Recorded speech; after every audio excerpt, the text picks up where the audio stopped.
Jesus foretells Peter's denial.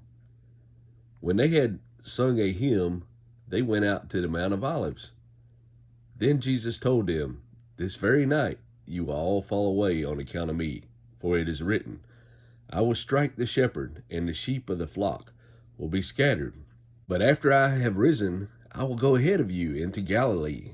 Peter replied, "Even if I'll fall away on account of you, I never will." "I tell you the truth," Jesus answered, "this very night, before the rooster crows, you will disown me 3 times. But Peter declared, "Even if I have to die with you, I will never disown you." And all the other disciples said the same. Jesus' agony in the garden.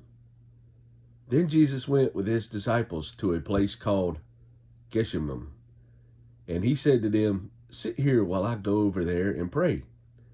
He took Peter and the 2 sons of Zebedee along with him, and he began to be sorrowful and troubled. Then he said to them, "My soul is overwhelmed with sorrow to the point of death. Stay here and keep watch with me." The first prayer. Going a little farther, he fell with his face to the ground and prayed, "My Father, if it is possible, may this cup be taken from me. Yet not as I will, but as you will." The sleeping disciples.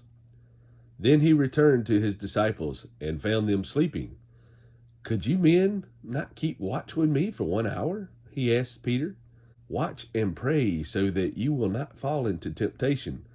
The spirit is willing, but the body is weak." The second prayer. He went away a second time and prayed, "My Father, if it is not possible for this cup to be taken away unless I drink it, may your will be done." The third prayer. When he came back, he again found them sleeping because their eyes were heavy. So he left them and went away once more and prayed the 3rd time, saying the same thing. Then he returned to his disciples and said to them, "Are you still sleeping and resting? Look, the hour is near, and the Son of Man is betrayed into the hands of sinners. Rise, let us go. Here comes my betrayer." Jesus' betrayal and arrest.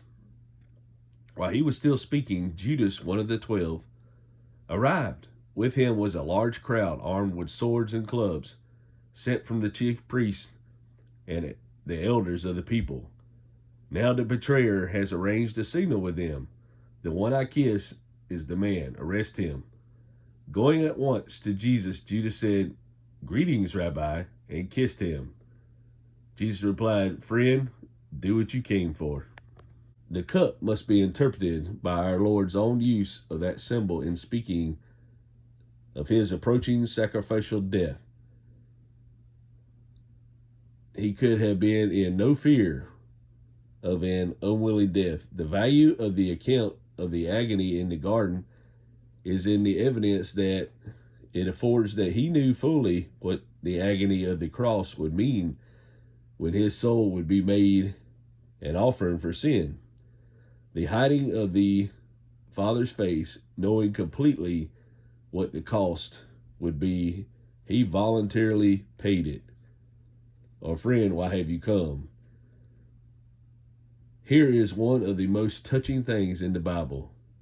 The Lord still reaches out to Judah in friendship while he is about to betray him.